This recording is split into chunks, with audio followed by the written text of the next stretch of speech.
अध्याय 1 भाषा, लिपि और व्याकरण, लैंग्वेज, डायलेक्ट एंड ग्रामर। इन चित्रों को ध्यान से देखिए। दो लड़कियां आपस में बातें कर रही हैं।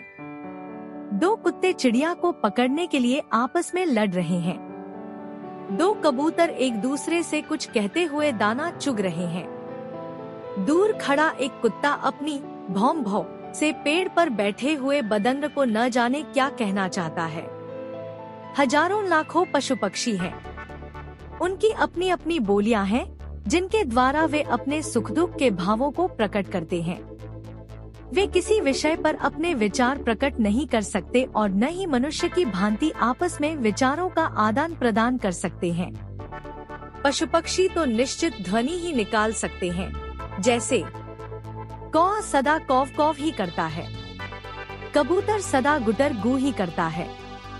जीव जंतु अपने सुख दुख के भावों को ध्वनियों के माध्यम से ही एक दूसरे को समझाते हैं, जिसे हम बोली का नाम देते हैं। प्राणी जगत में मनुष्य ही एक ऐसा प्राणी है जो अपने विचार किसी को बता सकता है और दूसरे की बात समझ सकता है।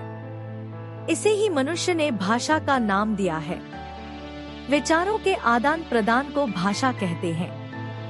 भाषा वह माध्यम है जिसके द्वारा बोल सुनकर, पढ़ लिख कर या इशारों से हम अपने मन के विचार या भाव एक दूसरे तक पहुंचाते हैं। भाषा के रूप। विचारों के आदान प्रदान के तरीकों के आधार पर भाषा के दो रूप होते हैं। एक मौखिक भाषा, दो लिखित भाषा। एक मौखिक भाषा जब हम बोलकर अपने मन की बात और विचार दूसरों तक पहुंचाते हैं और सुनकर दूसरों के मन की बात और विचार समझते हैं, तो इसे भाषा का मौखिक रूप कहते हैं। दो लिखित भाषा जब हम लिखकर अपने विचार दूसरों तक पहुंचाते हैं और पढ़कर समझते हैं, तो यह भाषा का लिखित रूप कहलाता है। जब इशारों या संकेतों द्वारा विचारों का आदान प्रदान होता है, तो यह भाषा का सांकेतिक रूप होता है। अन्य प्रचलित भाषाएं।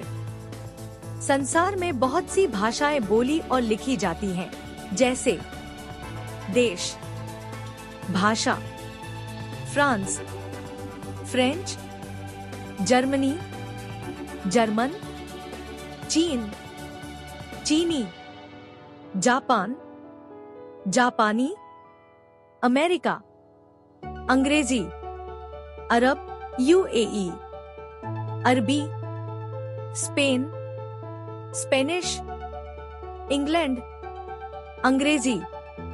अन्य भारतीय भाषाएं। हमारा देश भारत बहुभाषी है और हिंदी इस देश की राष्ट्रभाषा है। हमारे देश में कुल 22 भाषाओं को संवैधानिक मान्यता प्राप्त है। भारत के विभिन्न राज्यों में विभिन्न भाषाएं बोली जाती है, जैसे हमारे देश में भी कई भाषाएं बोली जाती हैं, जैसे प्रांत राज्य भाषा, पंजाब, पंजाबी, बंगाल, बांग्ला, महाराष्ट्र, मराठी, बिहार यूपी, हिंदी, कश्मीर, कश्मीरी डोगरी, कर्नाटक, कन्नड़, केरल, मलयालम, गुजरात, गुजराती, ओडिशा, ओडिया उड़िया, तमिलनाडु, तमिल। लिपि। हर भाषा को लिखने का एक अलग ढंग होता है। भाषा के लिखने के तरीके को लिपि कहते हैं। हिंदी भाषा को देवनागरी लिपि में लिखा जाता है। कुछ भाषाओं की लिपियां इस प्रकार हैं।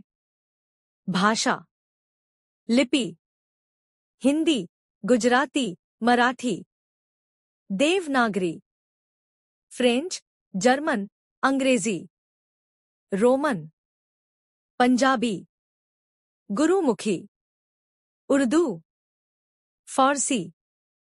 व्याकरण। भाषा का शुद्ध रूप सीखने के लिए कुछ नियम बनाए गए हैं, जिन्हें हम व्याकरण द्वारा सीखते हैं। मातृभाषा अपने आप आ जाती है, परंतु दूसरी भाषा सीखने के लिए व्याकरण की आवश्यकता पड़ती है। व्याकरण भाषा को शुद्ध बोलना, लिखना व पढ़ना सिखाता है। व्याकरण में वर्ण, शब्द और वाक्य के विभिन्न प्रकार, भेद उपभेद आदि का अध्ययन किया जाता है। अतिरिक्त जानकारी। हिंदी भारत में सबसे ज्यादा बोली जाने वाली भाषा है। हम प्रतिवर्ष 14 सितंबर को हिंदी दिवस मनाते हैं, जबकि 10 जनवरी को विश्व हिंदी दिवस मनाते हैं। पूरे विश्व में लगभग 6,500 भाषाएं बोली जाती है। सभी यूरोपीय भाषाएं रोमन लिपि पर आधारित है। संविधान में मात्र 22 भाषाओं को ही मान्यता प्राप्त है। संक्षेप में, भाषा के दो रूप हैं, मौखिक और लिखित। प्रत्येक भाषा को बोलने और लिखने का ढंग अलग अलग होता है। भाषा के लिखने के तरीके को लिपि कहते हैं। व्याकरण द्वारा भाषा को शुद्ध बोलने, लिखने व पढ़ने के नियमों की जानकारी मिलती है। शिक्षकों से अलग अलग चेहरे बनाकर और दिखाकर बच्चों के भावों को जानिए और बोलने के लिए प्रेरित कीजिए।